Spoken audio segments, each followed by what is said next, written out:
하나님께서는 계획하신 목적을 이루기 위해서 때로 예상 밖의 인물을 사용하시기도 합니다. 하나님께서 하늘과 땅의 모든 만물을 주관하시며 약속하신 그 말씀을 반드시 이루시는 하나님이심을 우리에게 알려주시기 위해서 때로는 부도덕한 사람들, 또한 대적하는 원수들까지도 하나님께서는 섭리하셔서 사용하시기도 하십니다. 여호수아 2장에 나오는 라합이라는 여인이 바로 그 대표적인 인물입니다. 여호수아서의 이제 1장 서론에 이어서 2장의 여리고를 정탐하는 과정 가운데 만난 라합이라는 여인이 바로 이 여호수아서에서 가장 중요한 스토리 중에 한 부분을 차지하고 있기 때문입니다. 히브리서 11장에는 구약 역사의 믿음의 사람들의 목록이 나옵니다. 아벨부터 시작을 해서 에녹, 노아, 아브라함, 이삭, 야곱, 요셉, 모세, 또 사사시대의 기드온, 바락, 삼손, 또 사무엘, 예언자들, 이런 이름들이 나오는데 여호수아서에 해당되는 모세 다음에 나와야 될 인물이 당연히 여호수아라고 생각하기 쉽지만 바로 그 여호수아가 들어갈 그 자리에 라합이라는 여인의 이름이 나타난다는 것이 뜻밖입니다.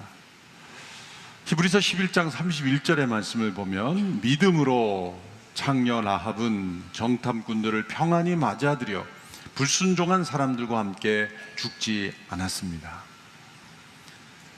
여호수아의 이름이 등장하지 않고 그 역사적 시점에 라합이라는 이름이 등장하는 것이 뜻밖이 아니겠습니까? 그 여인은 심판의 대상인 아모리 족속이었을 뿐만 아니라 부도덕한 삶을 사는 여인이었는데 이 여인의 이름이 믿음의 영웅들의 기록에 우리가 믿음의 전당이라고 부르는 그 장에 나타나는 것은 왜일까요? 그것은 여호수아가 믿음이 부족해서가 아니라 또 라합이 여호수아보다 믿음이 더 강해서가 아니라 라합이라는 여인이 믿음의 본질을 잘 설명해 주는 여인이었기 때문입니다. 또한 그 여인을 구원하시는 하나님의 은혜가 어떠한 은혜인지를 우리에게 잘 설명해 주기 때문에 여호수아 대신 라합의 이름이 들어간 것입니다.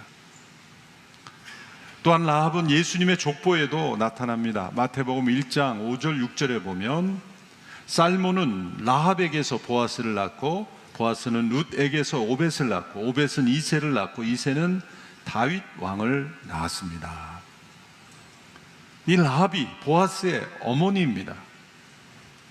보아스는 다윗의 조상이죠. 룻과 결혼하여 오벳, 이새, 다윗으로 이어지는 다윗의 족보에 나타납니다. 유다 족속의 족장이었던 살몬과 결혼하여 예수님의 조상이 되었습니다.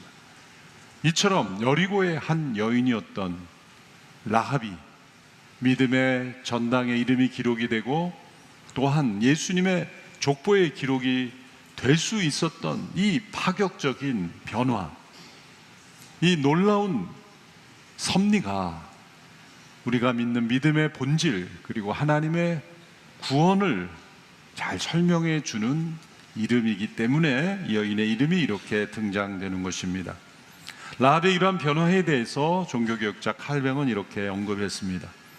아무리 뛰어난 사람이라 할지라도 믿음을 가지지 않는 한 하나님 앞에서는 전혀 존귀 여김을 받지 못한다. 반면에 이교도적이고 타락한 사람들 속에서도 마저 자리를 차지할 수 없었던 사람이라도 바로 라합을 가리키는 것이죠. 믿음으로 말미암아 천사들의 날개 그늘 아래 들어오게 되는 것이다. 라합이 어떠한 믿음을 가졌는지를 보여주는 이야기가 2장에 기록이 되어 있습니다. 여호수아가 2명의 정탐꾼을 이제 여리고로 보냅니다. 모세가 가나안 땅 전체를 정탐하려고 했을 때는 12명을 보냈죠. 왜 여기선 2명만 보냈을까? 모세가 보낸 12명의 정탐꾼은 사실 동태를 살펴보는 그러한 젊은 정탐꾼이보다 각 부족의 대표적인 역할을 하는 대표자인 리더십이었습니다.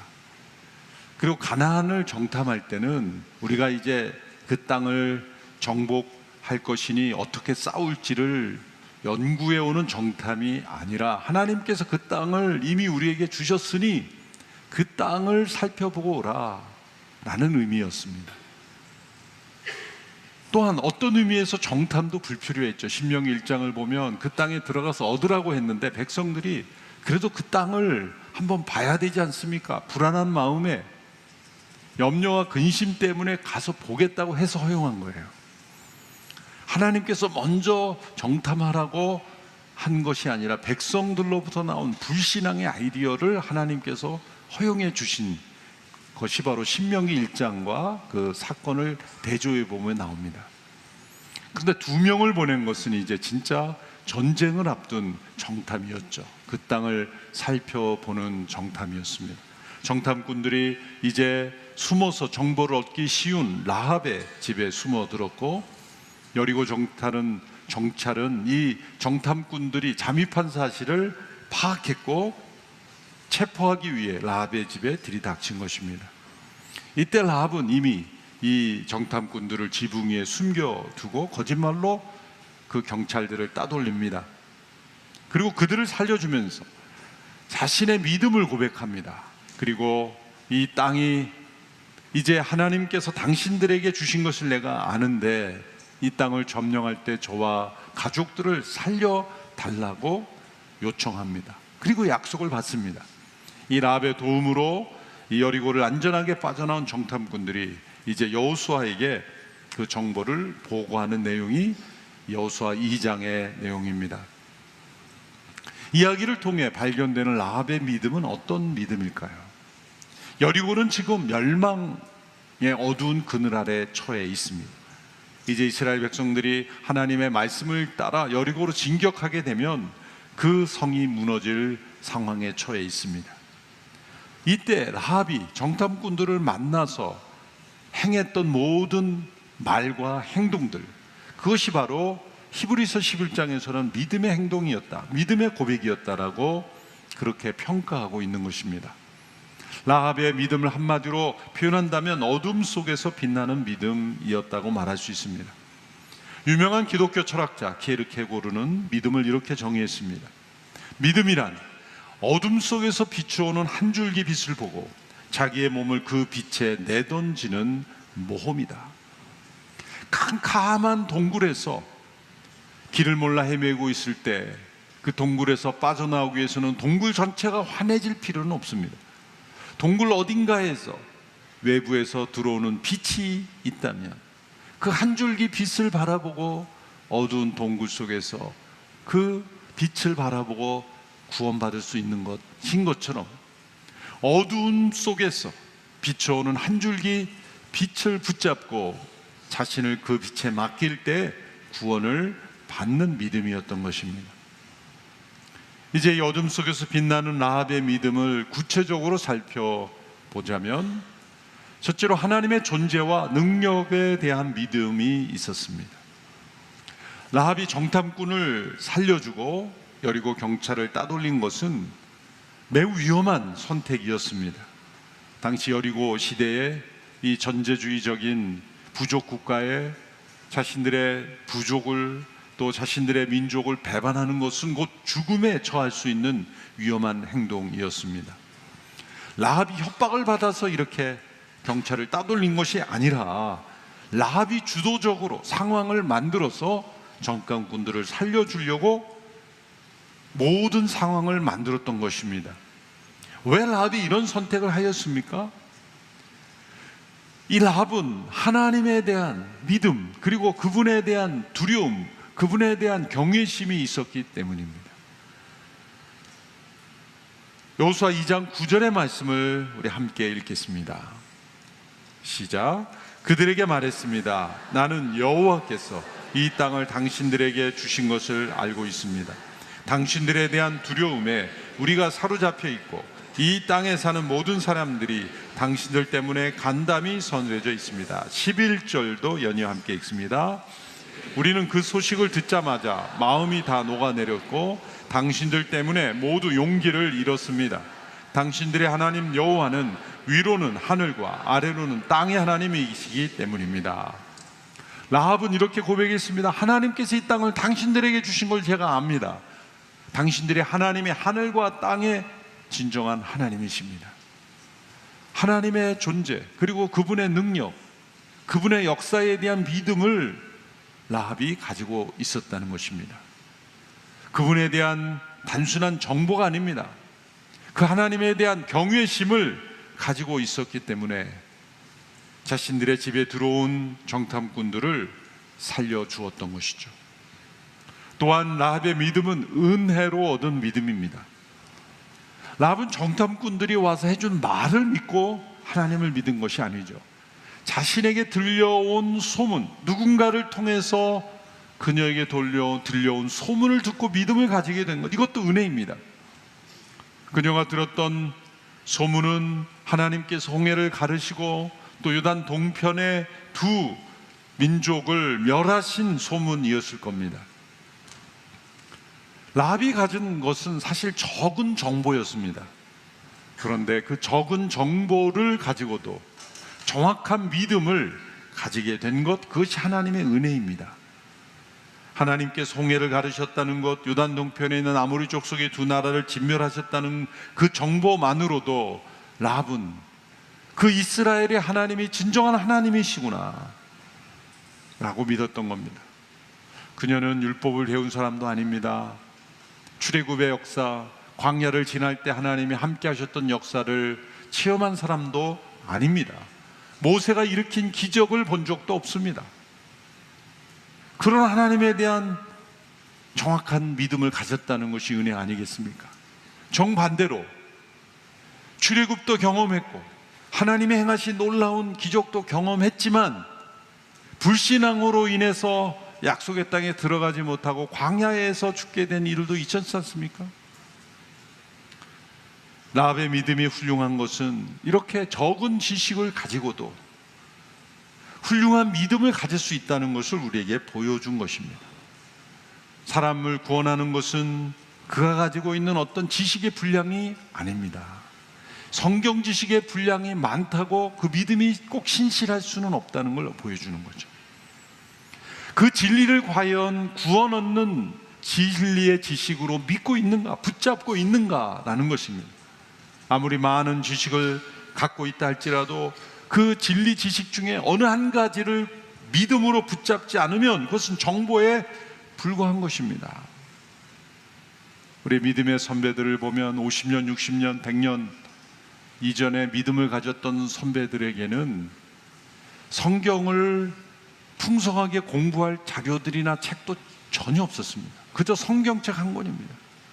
그 성경도 다 없어서 때로는 필사하고 그렇게 말씀을 묵상하던 그런 시대. 와, 오늘 이 시대를 비교해 보면 얼마나 많은 책들이 나와 있습니다. 쏟아져 나오는 기독교 서적들, 성경을 풀어주는 성경책, 그런 말씀책들, 또한 경건 서적들 넘쳐나고 있습니다마는 과연 어느 시대의 믿음이 더 훌륭했을까? 생각해 보면 가난하고 힘들었던 시대였지만 믿음을 지키고 헌신했던 우리 믿음의 선배들의 믿음이 훨씬 더 신실했던 것 같습니다. 나라의 위기와 어려움마다 3.1운동으로 또한 공산주의와 대항하며 싸우며 행했던 많은 그 믿음의 선배들의 그런 노력을 보면 적은 지식을 가지고도 훌륭한 믿음이 있을 수 있구나. 도리어 많은 지식을 가지고도 매우 빈약한 믿음이 있을 수 있구나. 라합이 바로 그런 믿음이었죠. 오늘날의 AI까지 등장을 해서 AI에게 뭐 성경에 궁금한 거 있으면 질문하면요, 목회자들이 대답하는 것보다 훨씬 더 정확하게 대답합니다. 이제 목회자들에게 질문할 필요가 없어요. AI에게 질문하면요 정확해요. 저도 여러 번 해봤는데 제가 궁금한 거 막 쏟아냈더니 어떤 책을 찾아보는 것보다 어쩌면 그렇게 정확하게 이상한 내용 포함시키지 않고 아주 건전하게 대답을 하는 거 보고 깜짝 놀랄 때가 많습니다.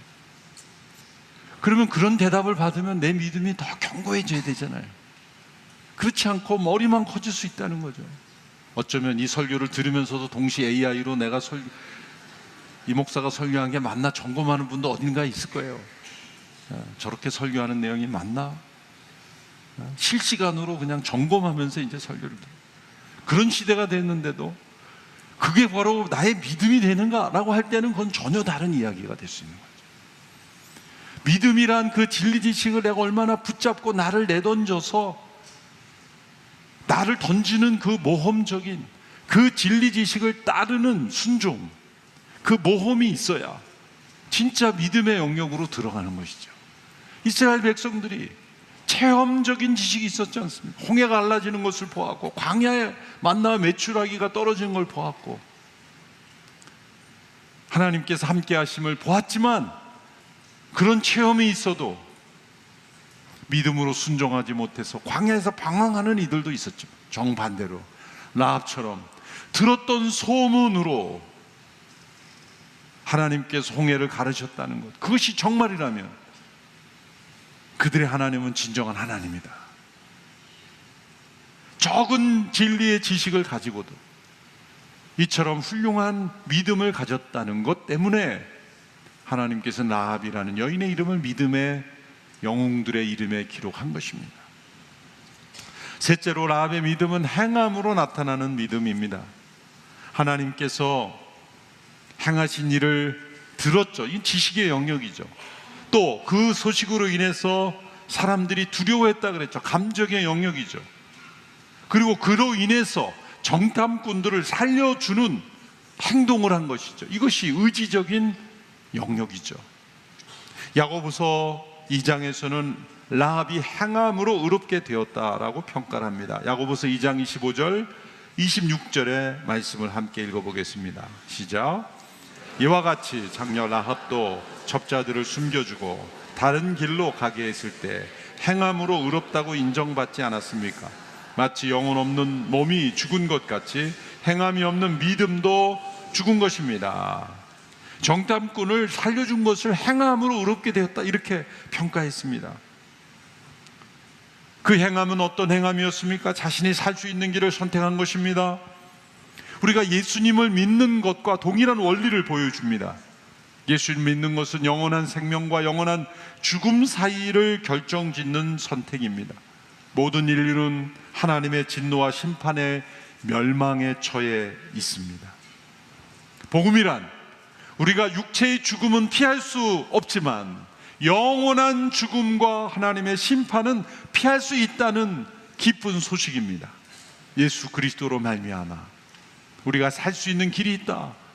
그러면 그 살 수 있는 길을, 그 소문을, 그 진리를, 그 말씀을 들었을 때 믿음으로 살 수 있는 길을 택하는 어떤 행동이 있어야 된다는 거죠.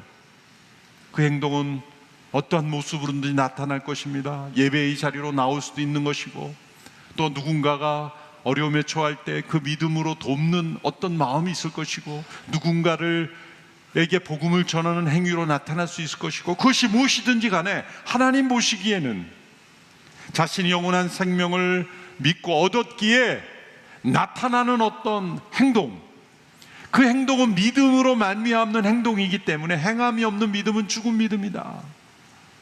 말씀을 듣고도 또한 어떤 이 진리 지식을 믿는다고 하면서도 그 믿음으로 인하여 어떤 액션도 나타나지 않는다면 첫 번째 나타난 액션이 뭐여야 됩니까? 예배자로 나오는 거죠. 예배자로 나오지 않으면서 마음속에 나는 믿어, 예수님 믿어, 나도 믿어, 나도 구원받았다고 믿어라고 하는데 어떤 행동도 변화가 없다면 그것은 행함이 없는 믿음이기 때문에 죽은 믿음이라고 말씀하고 있는 거예요. 믿음이 없이는 어떤 행동이 일어나지 않기 때문이죠. 그러므로 믿음은 우리가 살기 위해서 행하는 것입니다. 자신의 생명을 구하고 누군가의 생명을 구할 수 있는 행동인 것입니다. 그래서 네 번째로 라합의 믿음은 다른 사람들을 구원하는 믿음입니다. 12절 13절의 말씀을 제가 읽어보겠습니다. 이제 여호와를 두고 내게 맹세해 주십시오. 내가 당신들에게 자비를 베풀었으니 당신들도 내 아버지의 집에 자비를 베풀어 주십시오. 그리고 내게 확실한 징표를 주십시오. 내 부모와 내 형제 자매들의 목숨을 살려주고 그들이 가진 모든 것을 지켜주며 당신들이 우리 생명을 죽음에서 구원해 주시기 바랍니다.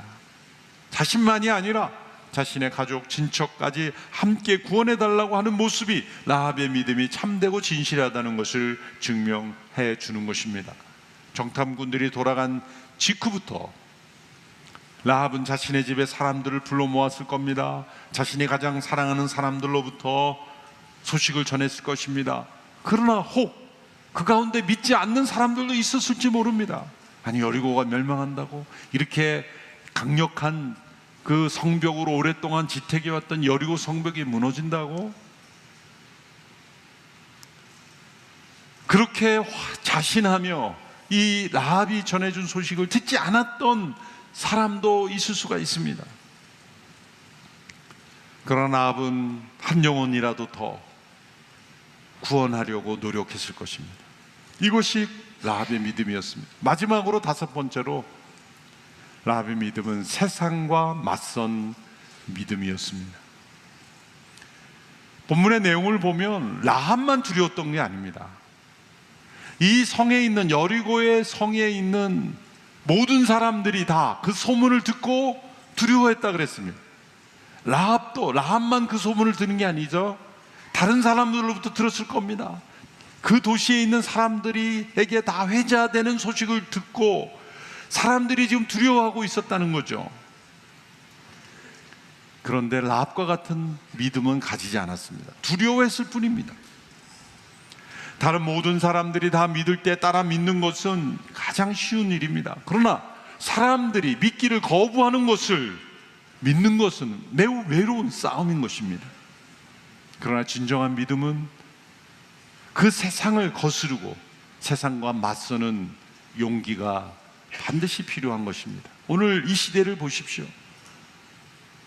이 시대에 우리가 만나는 사람, 우리가 함께 모이는 그런 예배가 있어서 우리는 많은 사람들이 믿는 것 같지만 전체적으로 보면 믿는 사람이 매우 소수입니다. 전 세계적으로도 그렇고 대한민국도 그렇고 진정한 믿음을 가진 이들은 매우 소수입니다. 아이들 학교에서는 진화가 사실이고 사람들이 믿지만 아이들이 나는 창조주 하나님을 믿습니다 그러면 바보같이 왕따당하는 시대예요. 그런 시대에 다수가 옳다고 하면은 그게 옳은 게 돼버리는 그런 시대, 뭐든지 다 여론조사로 끝내버리는 이런 시대가 되어버렸죠. 이런 시대에 소수의 믿음으로 진리를 믿고 이 세상과 맞설 수 있는 믿음이 우리에게 있는가? 라합은 여리고의 많은 사람들이 믿지 않았던 것을 홀로 믿는 그런 믿음이었어요. 가족들이 다 믿지 않는데 혼자 믿는 것이 얼마나 힘듭니까? 여러분이 처한 그러한 사회에서 모두가 다 불신하고 있는 시대에 믿음을 지키는 것이 얼마나 힘듭니까? 그래서 이 라합의 믿음이 훌륭한 것입니다. 마틴 루터가 1517년 95개조 반박문을 내걸었을 때 당시 로만 가톨릭의 거대한 세력, 자신을 죽일 수도 있는, 그리고 죽이려고 했던 세력과 맞서는 그러한 세상과 맞서는 믿음을 보여준 것입니다.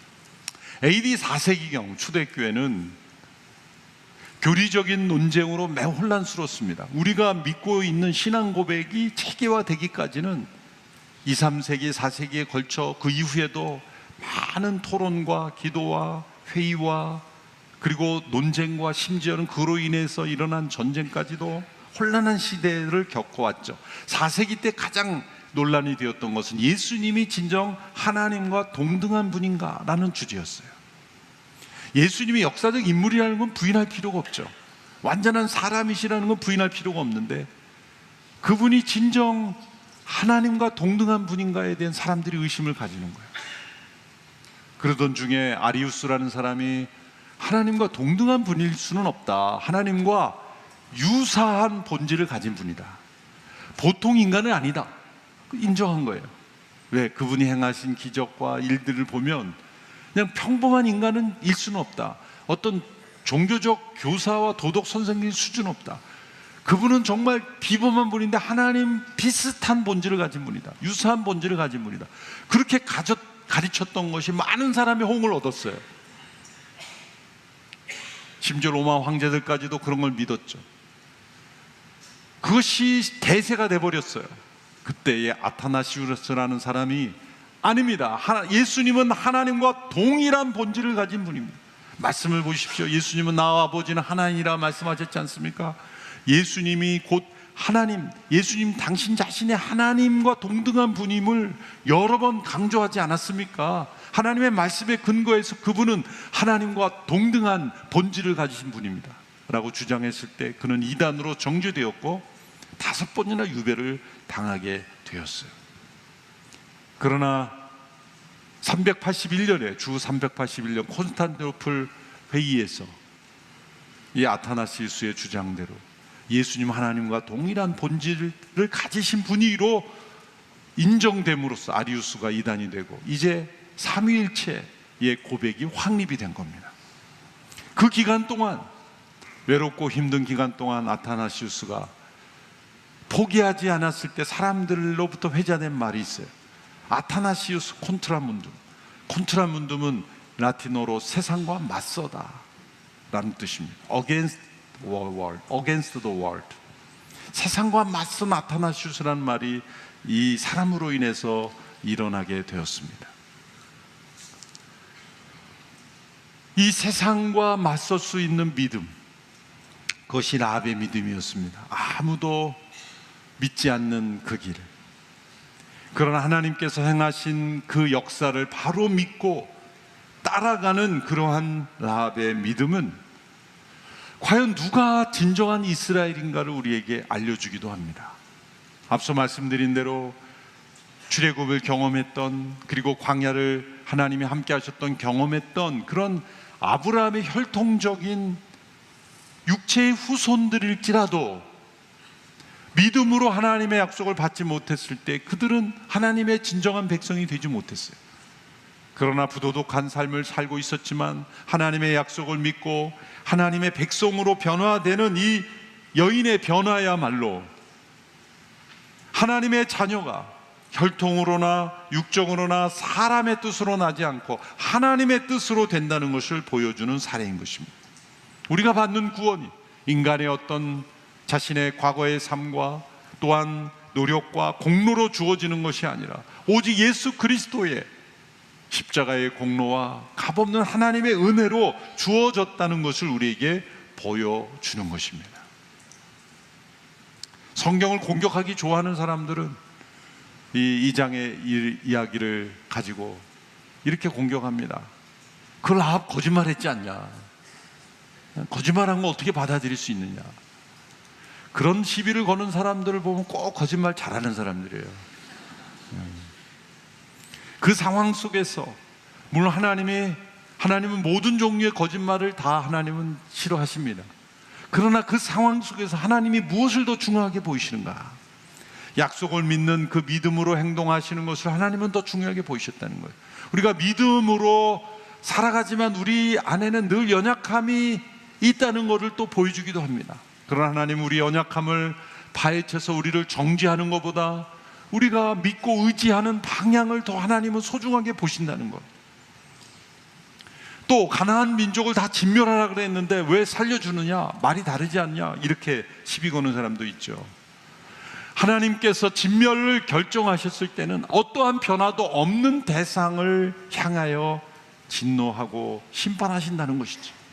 그 심판의 한복판에서 회개하고 돌이켜 구원 얻는 길을 선택한 사람마저 가차없이 진멸한다고 말씀하지는 않으셨습니다. 하나님은 모든 심판 가운데서도 항상 구원 얻는 자를 허락하십니다. 홍수 심판 때는 노아와 그 가족들을 살리셨죠. 소돔과 고모라 때는 롯과 그 가족들을 살리셨죠. 예루살렘이 멸망될 때도 하나님은 남은 자들을 살리셨어요. 하나님의 모든 심판에는 구원 얻는 자들을 허락하십니다. 이 세상에 임한 하나님의 진노와 심판 가운데 구원 얻는 자들을 허락하셨는데, 그것은 예수 그리스도의 십자가의 보혈을 믿고 의지하는 자를 살리신다는 거예요. 이 세상에도 하나님의 심판과 진노가 예정되어 있는 것입니다. 예수님 믿었으니까 더 훌륭한 사람이니까 살려주는 게 아니라, 우리 모두는 다 하나님의 진노와 심판 가운데 처해 있지만 구원 얻는 길을 선택한 라합과 같은 여인, 바로 부도덕한 삶을 살았지만 그녀의 과거가 구원의 길에 전혀 장애가 되지 않는다는 것, 오직 하나님께서 약속하신 그 구원의 길을 믿고 의지하는 자에게 하나님은 구원을 허락하신다는 것을 우리에게 보여주는 거예요. 지금까지 살아온 인생의 어떠한 질을 평가해서 구원을 허락한다면 우리 중에 누가 구원받을 수 있겠으며, 구원 얻는 것에 차등이 있는 것 아니겠습니까? 그런 하나님은 은혜로 우리를 구원하십니다. 우리가 어떠한 삶을 살아왔든지 우리가 하나님의 약속을 따라 믿는 믿음으로 나간다면 우리에게는 놀라운 변화가 일어날 것이며, 그리고 우리에게 약속하신 구원을 허락하신다는 것, 이것이 인간이 구원되며 새로워지는 하나님의 구원의 방법인 것입니다. 이것이 완전한 하나님의 은혜요, 풍성하신 은혜요, 그리고 우리를 변화시키는 하나님의 구원 계획입니다. 그래서 라합의 믿음으로 구원 얻는 것이 우리가 예수님을 믿고 구원 얻는 것에 가장 합당한 모델, 그런 타입이 되는 것이죠. 그래서 그녀가 믿음의 전당에 이름이 기록이 된 거예요. 우리에게도 이런 믿음이 있게 되기를 축원합니다. 기도하겠습니다. 하나님 아버지, 라합의 믿음을 통해 우리에게 우리의 믿음을 되돌아볼 수 있게 하시니 감사합니다. 라합을 구원하시고 그녀의 이름을 믿음의 영웅들의 기록에 함께 포함하신 것, 또한 우리의 이름도 믿음의 사람들의 이름에 기록되기를 간절히 바랍니다. 어두운 세상 한복판에서 별처럼 빛나는 믿음의 사람들이 되게 하여 주옵소서. 하나님 부정하며 하나님이 없는 것처럼 그렇게 살아가며 하나님을 대적하는 이 세상을 맞설 수 있는 믿음의 사람들이 다 되게 하여 주옵소서. 예수님의 이름으로 기도합나이다. 아멘.